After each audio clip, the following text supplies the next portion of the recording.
नमस्कार। बढ़ते हैं कुंडली विश्लेषण के पाठ संख्या 2 की ओर। पिछले पाठ में हमने देखा, लगन की चर्चा की, भाव भवेश और कारक की चर्चा की, जिससे हमने ये निकाला कि जातक का शरीर जो है वो स्वस्थ रहेगा, परंतु फिर भी इतनी नाजुक स्थिति नहीं हुई। बेशक कई सालों तक उसे दवाई खानी पड़ी, जो बीमारी लग गई वो सालों साल चलेगी। तो हम अगले भाग की चर्चा करने से पहले हम जो साधारण नियम हैं उसके आधार पर ये देखें कि इसमें और कौन कौन सी प्रॉब्लम होती है। एक एक भाग को हम अलग से करेंगे चर्चा।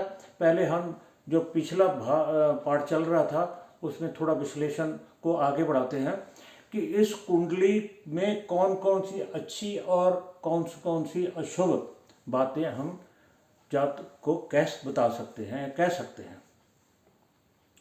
सबसे पहले जो साधारण नियम है कि किसी भावेश या कारक कह दिए या ऐसे कह दिए, किसी भी ग्रह को अगर 2 या 2 से अधिक शुभ ग्रह प्रभावित करते हों तो उसकी हमें हानि कहनी चाहिए।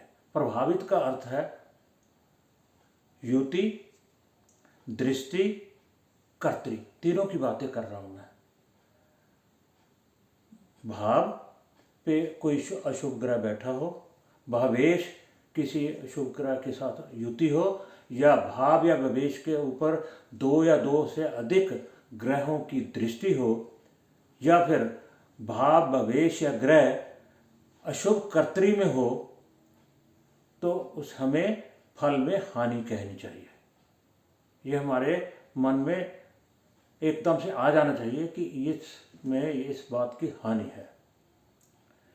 तो पहले देखें कुंडली में इस भाव में को कौन कौन से, पहले दूसरे भाव को ही देखें।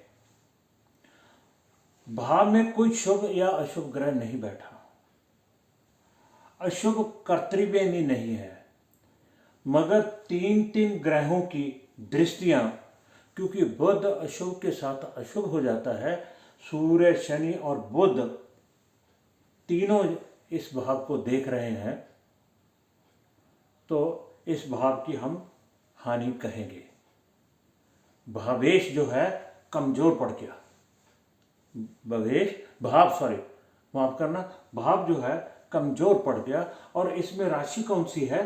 वो राशि है तुला राशि, जिसका स्वामी है शुक्र। शुक्र कहाँ बैठा है? शुभ ग्रह की राशि और केंद्र में बैठा है। युति किसके साथ है?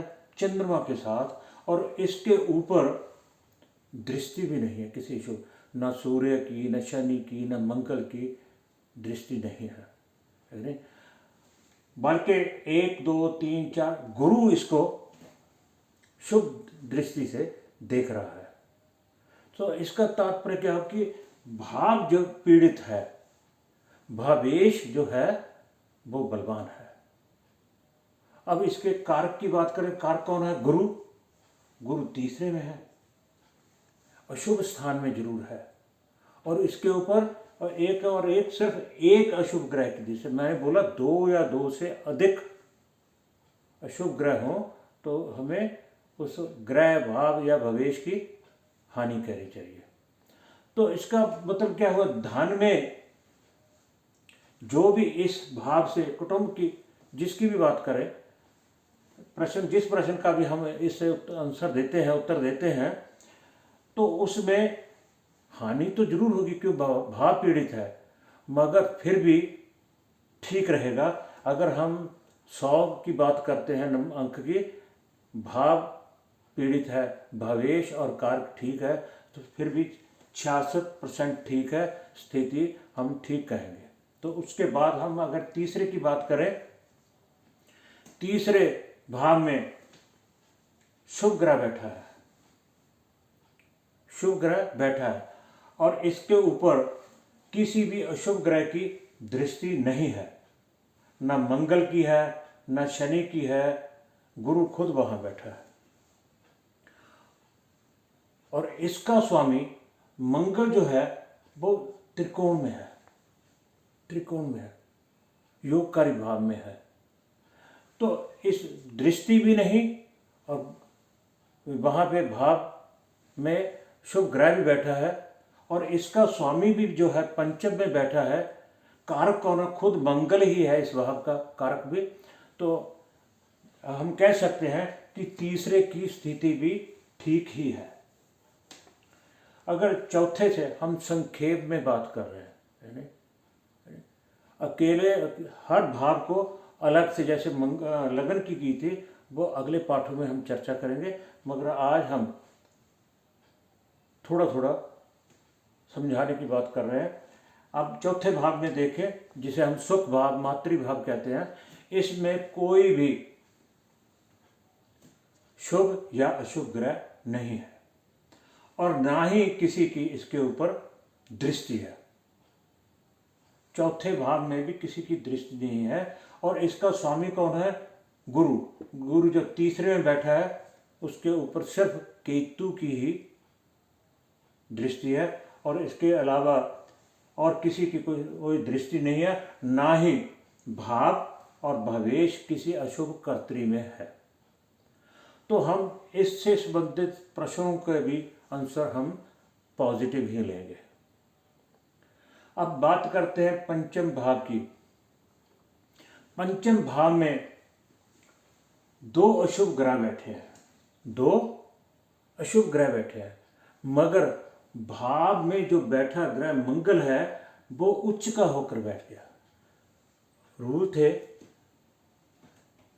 भावेश भाव में बैठा हो, भावेश भाव को देख रहा हो, भाव उच्च शुभ कर्तरी में हो, या भाव में कोई उच्च राशि का ग्रह बैठा हो तो भाव बलवान हो जाता है। ये चार रूल थे जो पीछे हमने पाठों में किए हैं बेसिक वाले में। तो ये भाव वैसे ही बलवान हो गया। हाँ, यहाँ राहु और केतु की दृष्टि है, उसके अलावा शनि की दृष्टि है। शनि इसका स्वामी है, शनि, और भावेश अपने भाव को देख रहा है, तो भाव बलवान जरूर हुआ, भाव बलवान जरूर है। परंतु भावेश का अस्तम में जाना, भावेश का दो दो अशुभ ग्रहों से दृष्ट होना, और भावेश के ऊपर मंगल की दृष्टि होना, ये खराब हो गया, ये खराब हो गया। तो यहाँ से जो हम हायर एजु की बात करेंगे, संतान की बात करेंगे, तो यहाँ का कारक कौन है? गुरु। गुरु जो है तीसरे में है, ज़्यादा कमजोर नहीं है, सिर्फ एक केतु की ही इसके ऊपर दृष्टि है, पहले हम चर्चा कर चुके हैं। तो इसका अर्थ क्या हुआ? संतान तो मिलेगी, मगर थोड़ी विलंब से कह दीजिए, या थोड़ी कठिनाई से, या मेडिकल उपचार के बाद मिलेगी। प्राप्त तो होगी औलाद, मगर कुछ उपाय के बाद, डॉक्टर, मेडिकल, और कुछ विलंब से। क्योंकि अगर देखें तो ये उच्च का है, जो इसका स्वामी है, एक तो अस्तम में चला गया और दूसरा नीच राशि का हो गया। यहाँ हम ये भी कह सकते हैं नीच भंग योग है, ये बाद की बातें हैं, हम उसको बीच में मिक्स नहीं करते, हम सिर्फ उतना ही करके अभी आपको नीच भंग योग नहीं करवाया है, तो इसलिए हम साधारण बेसिक बातों के ऊपर ही हम चर्चा कर रहे हैं। हाँ, एक बात और भी कह सकते, कोई कहेगा कि शनि मंगल की राशि में आ गया और मंगल शनि की राशि में आ गया, परिवर्तन योग बन गया, राजयोग। ये राजयोग नहीं है, राज केंद्र त्रिकोण राजयोग तब बनता अगर केंद्र का स्वामी और त्रिकोण का स्वामी आपस में परिवर्तन करता। यहाँ क्या बन गया? यहाँ खाली योग बन गया।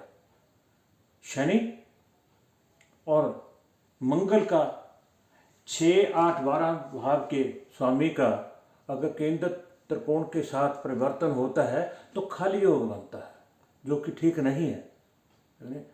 और इस भाव के स्वामी का अस्तम में जाना ही ठीक नहीं है। तो ऐसे धीरे धीरे जो है हम आगे बढ़ेंगे।